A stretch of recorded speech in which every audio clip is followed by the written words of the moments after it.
If you're struggling to grow your podcast, no amount of marketing is going to fix content that people don't actually want to binge. What? Someone had to say it? Marketing is absolutely essential to podcast growth. You know that I believe that to my core. But if you bring me a podcast that is not marketable, well, the first step is not to build a big, beautiful marketing plan for that show. The first step is to build a podcast that's easy to market. And this starts with your content, which is why I can think of no one better to break this down than my dear friend in podcasting, Alex Sanfilippo. He is the founder of the popular podcast host and guest matching platform, PodMatch, and he is here to help you create content that people can't stop listening to so that the marketing efforts you do put toward your podcast actually pay off.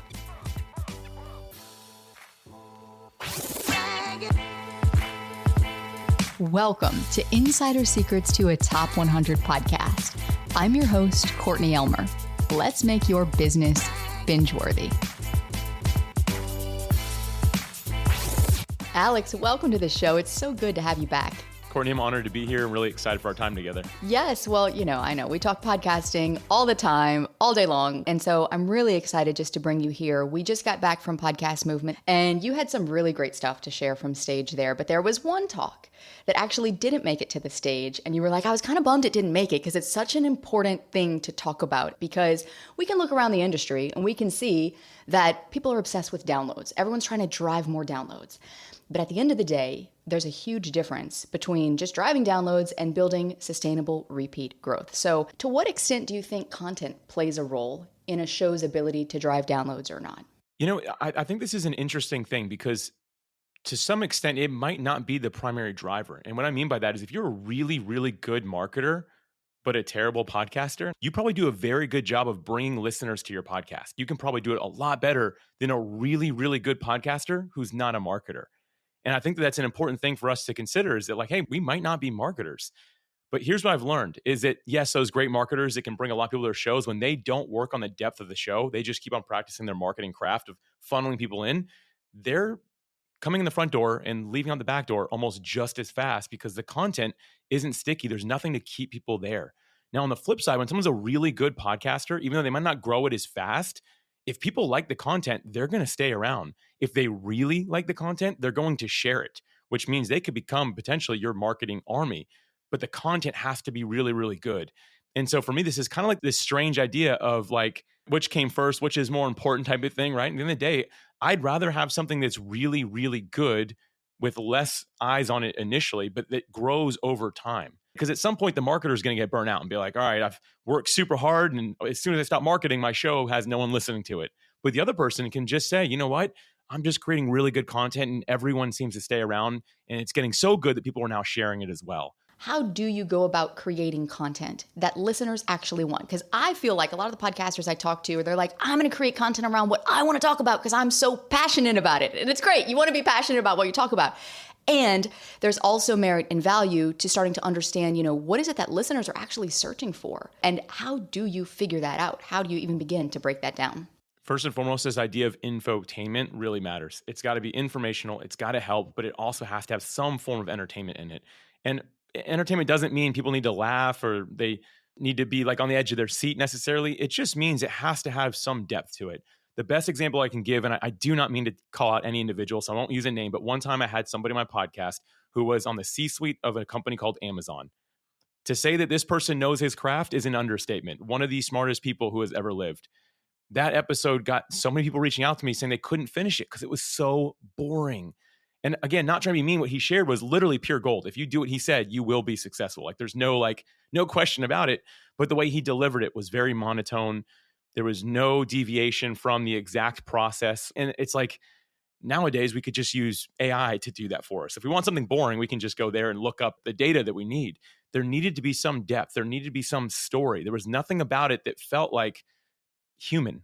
And so I first and foremost, I remind people, it's got to be more than just the information. It's got to be more than just entertainment. It's got to be at that intersection where both are combined.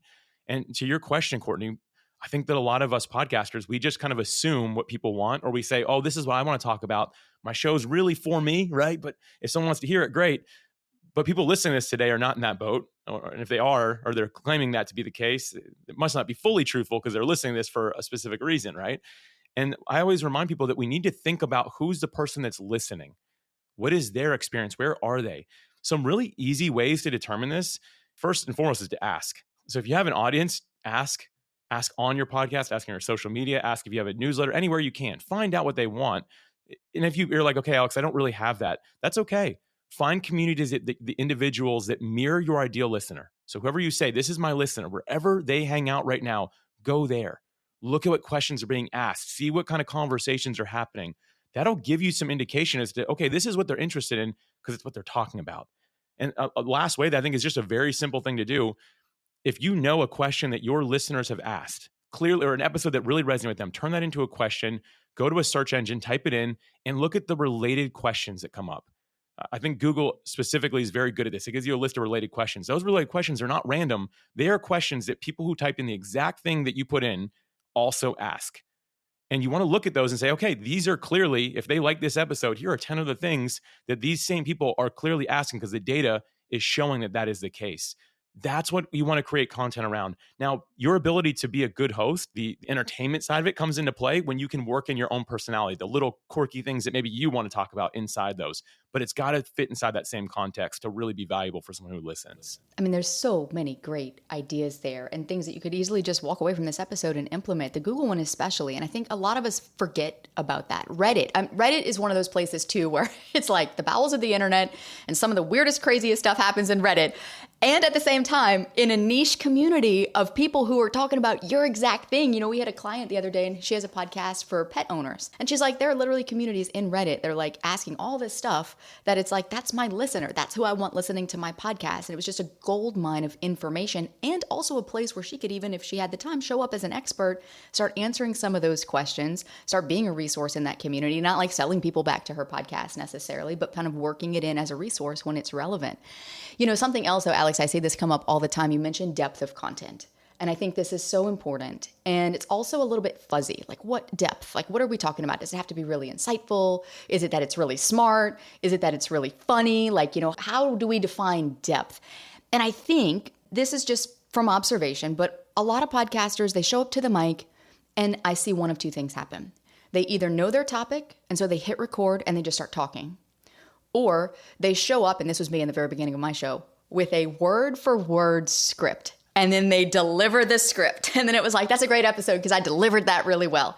And at the end of the day, that is not what resonated with my listeners. And they like seeing my personality come through. And I had to kind of unlearn some of the things that I thought made a good podcast. For those listening right now, if they could change one thing about their content tomorrow to keep listeners from dropping off, to keep them listening just a little bit longer, what would you say they should change? What would that be? Script the whole thing out word for word. No, I'm just kidding. Courtney, I am so impressed that you're able to do that. One time early on, I was interviewing somebody on my show and it was in person and she brought word for word her answers because she asked me to give her an idea of the questions and she had her responses and her responses were so in depth. She literally said, that's a really great question, Alex. And she was, it was all audio, so no one could tell she was reading it, but she read so beautifully. I went back and listened to it. I'm like, I know I'm not gonna be able to use this. I know I'm gonna be able to tell. I couldn't tell. For real though, don't do that. I don't think that's good advice. I'm just joking. To answer your question more seriously, the one thing I'd share here that I think that we all need to do before we hit record is draft the narrative. Draft the narrative. When we think about movies, good movies that we want to watch, they start off with a story, something that grabs your attention. And we can all go look up the framework for this anywhere that you want. Like look up what makes a good movie. So the storytelling framework, sure. And that's not exactly what I'm talking about because our podcast conversations or us monologuing are not a movie, right? But they do all start off the same way. There's always some sort of hook that makes you say, okay, I'm going to give this more of my attention. I'm going to stick with this a little bit longer. And then it goes on to follow a progression that makes sense in our minds. And one of my least favorite types of podcasts to be on, and again, I feel like I say this a lot, but I'm not trying to be rude by saying this, but I go on so many shows that there's no narrative. It's 10 random questions for Alex. Anybody listening doesn't feel like they're involved in a story. They don't feel like they're involved in a narrative. It's like a really good book. You don't just get through half the chapters and say, what a great book. No, you want to figure out where is this going? Like what is happening here? And so I believe that us as podcasters, if we would stop and think about the narrative and think about the journey, the transformation we want the show to offer, that specific episode, that's going to go a really long way. And here's the thing, if it doesn't happen, in post-production, you can fix that. And I will tell you right now, this doesn't happen as often anymore because I've gotten better at drafting the narrative. but especially early on, I would regularly change the order of the questions I was asking my guests, because I always had guests on every single episode. And I'd move it around because it follows better a narrative that somebody else can say, yeah, I kind of see where this is going. And it kind of draws people in. And regularly people would say, your podcast is just impossible to stop listening to. Once you start, once you're in it, you're going to finish it. And it's because it doesn't feel random. And so I think before any of us hit record, whether it's a solo episode, whether it's an interview, whatever it might be, we've got to first think about, where am I starting this thing and where is it going to go? And what is that going to offer a listener from start to finish? And your podcast is such a perfect example of this. So Podcasting Made Simple, for you listening right now, if you don't already listen to Alex's show, we're linking it in the show notes, go listen. Because to me, one of the best ways to learn is also to listen. Now, I will say this with a caveat, because in the beginning of my podcasting journey, Alex, I would listen and then I would compare. And I would either try to imitate that host and copy it, which didn't totally fit me, my personality, but there were other times too where it was just kind of like the negative comparison trap that we've all fallen into at one point or another. So listen instead with the intent to learn. Don't listen to compare, okay, this host, there's doing this and I need to either do that or I'm not doing it as good. Like, remove that from the conversation. But listen to notice what a person is doing in their episodes. Like, you hear me follow a very specific structure within every single episode if you've listened to this podcast for any length of time. Like, you know how it starts, you know what's coming next, and even though the topic is different from episode to episode, that structure creates continuity for your listeners. And Alex, you are a master at this too, and I would love if you could break down, what are the 3 or 4 elements that you would say every episode needs to have for that episode to be bingeable, for it to be something that people can't stop listening to. You mentioned opening with like a strong hook, something to really pull people in. Do you have an arc that you follow, and what does that look like for you? Yeah, and for me, I do a lot of solo content now, like maybe the ones that you're talking about. I do interviews as well, but they're more few and far between, which is sad for me to even say because it's my favorite. But in general, I do still try to follow the same thing. It's much more condensed when it's a solo episode. So first and foremost, before I even share the answer to that question directly, what matters most is that what I'm going to share, so that the narrative, the flow of it, is in line with what my show is about. So when someone reads the title of the show, reads the description of it, gets an idea what it's about, it needs to follow that. But even more important than that, the episode itself, whatever I use as that title and description, it better deliver on that. If I'm talking about how to get more downloads on your podcast and that doesn't come up at all in the episode, but that's the title I used, shame on me. It doesn't matter how good the narrative is, right? Because it's not what it's about. You first and foremost have to make sure that what you're talking about is aligned with what you say you're going to talk about. And so that's step one, is to really step back from the whole thing and say, okay, is this actually what this is going to be about? And often I find after I'm done recording, I realize it's not. And then thankfully, that's before I post it, I can go in there and change things. So, but when it comes down to the actual content itself, when I say start off with like a hook, I'm perfectly fine with starting off with a story that I know is going to be engaging and short. Like an example, one of my most well-engaged episodes starts off with me talking about the first time I went off the high dive when I was learning how to swim. And I did my best to like draw it out to make it a little bit more dramatic than it probably was, right? Because you need to do that when you're telling a story. But I guarantee you, no one was like, this is boring. Like people were like, okay, this is a 10-year-old kid. Here he goes. Like what's about to happen, right? And then like I immediately tied into, and that was the day I did my first belly flop off the high dive. And I go into sharing how that's kind of the same type of flop I felt like I had when I started my podcast. And so it naturally goes from like a story that maybe is just a little bit of history about the host, because a lot of listeners, they want to know the host a little bit better. And then I went straight into, okay, this was the problem that I had when I got started. And I always try to have 3 to 5 points in everything I share that is actionable. And then I go into kind of dissect them a little bit and I recap them. And then I try to tie in a story at the end. It's kind of like some sort of encouragement, motivation or something like that, right? I don't remember what I did in that episode. It was probably along the lines of like I went on to be actually a really good competitive swimmer for some time in my life. And my podcast has continued to grow as well. Something less cheesy than that probably. But so the idea, once again, start off with something, tie it into what your topic's about, 3 to 5 points, reinforce those points, and then end with some sort of positivity or encouragement at the end. That's worked extremely well for me. And I do that in my solo episodes and with interviews as well. Yeah, so good. And also because people who are listening want to get to know you, the host. And it's not like TMI oversharing all the details of your life, but to just let people in a little bit. And I know it can be tough to do. We could spend a whole nother episode talking about how to do that. And I really want to get to the point where we do kind of close the loop here for people and say, okay, Courtney, You said that this episode is about content shifts that can help you double your downloads, and I promise we're going to get there. But Alex, before we do, I want to ask you just briefly about interview-based shows, because you mentioned you love doing interviews, and in solo content, it's easy to see how we do have to have a clear framework, and a path to follow for people, whether your episode's 2 minutes or 20 minutes or 2 hours. But for interview-based shows, how do you structure those? Can you give any tips or pointers on how to do that? And I remember in the early days of my podcast, especially, I was so worried about getting the questions just right or asking the guest things, or then they would go off on a tangent and I'd go off on a tangent with them. And I was like, I didn't know how to bring it back. So how do you stick with that arc through an interview as well? Yeah. So it all comes down to preparation. For us as hosts, it comes down to preparation. We can't not know that the guest coming in has a book, or that they were in a movie, right? Or that they've been in the same career for 15 years. We need to know this type of thing before it even starts. So to me, it's all prep.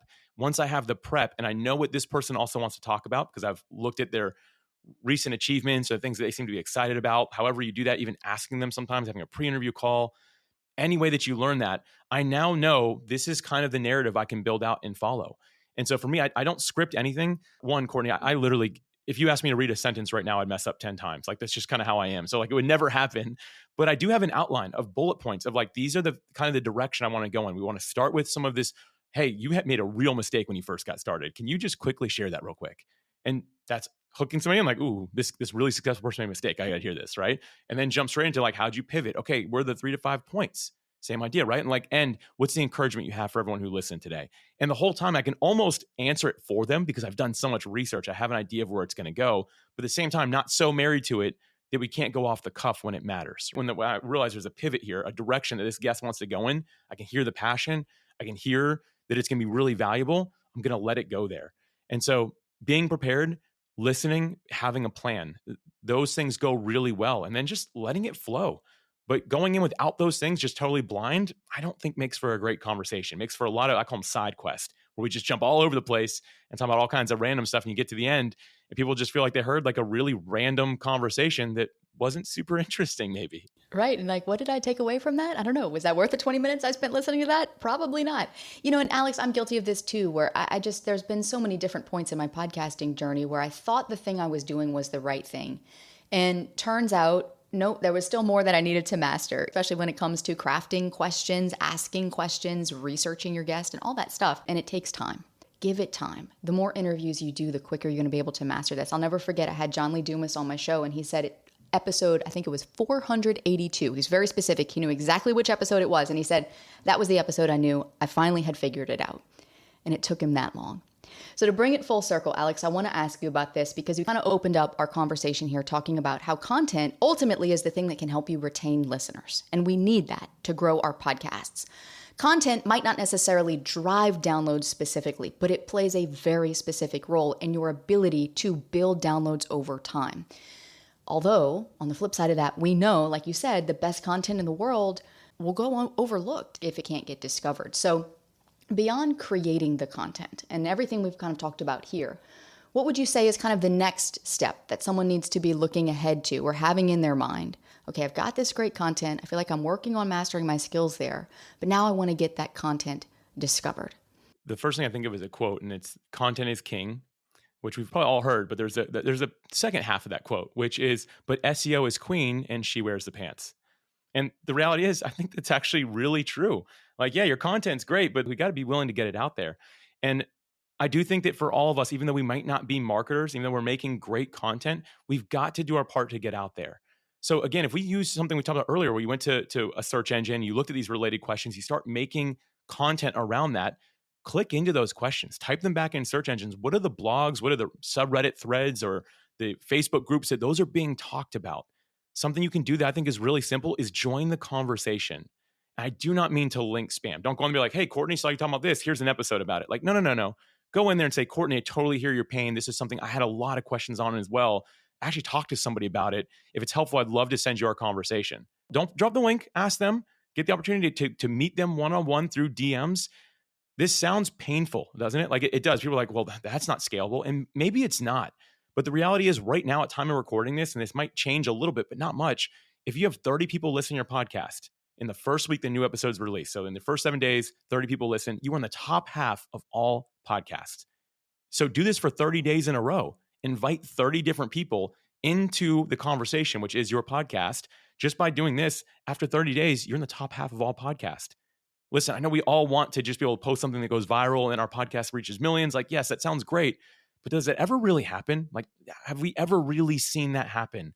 It's so much better to remain consistent in doing the right thing, building relationships with people that you say, this is my ideal listener, because it feeds back to the content side. You will be a better content creator in your niche when you really intimately know the people that you say it's for and that you serve. You can do that by having these conversations. It's a win-win. It grows your show and improves it as well. So good. Alex, every time I talk to you, I just appreciate how actionable you are and just practical too. And I know that your listeners appreciate that about you with your show as well, because at the end of the day, there's so much talk in the industry about this. You should do that. You should do this. You should do that. How about this and that? But you're just really encouraging all of us to remember it's not complicated. It's simple. It's the repetition over time and doing those reps that really matter. So I'm excited to get into a little bit deeper in the next episode around what are those reps that we should be doing? What are those habits that we should be developing as podcast hosts, even beyond the content? But for what you shared here, so valuable. Thank you for being here. Thanks again, Courtney. I appreciate it. And I really hope that this episode helped you start thinking about your podcast differently, to start thinking about it from the inside out, because that is truly how we build a bingeable show, by starting with the right foundation. And speaking of the right foundation, don't go anywhere, because in the next episode, we're going to be unpacking one of the biggest problems that affect the growth of a podcast, because most podcasters think that they need a better strategy for creating content, or a better strategy for marketing their podcast, or a better strategy for growing their audience. And look, I'm a strategy girl. You can't convince me that strategy doesn't have its place. But I also know that the best strategy in the world isn't going to work for growth if the foundation you've built your podcast on is cracked to begin with.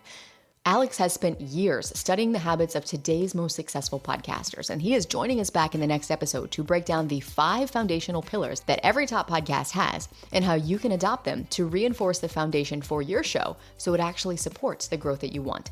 That is all coming up next to help you make your business binge-worthy.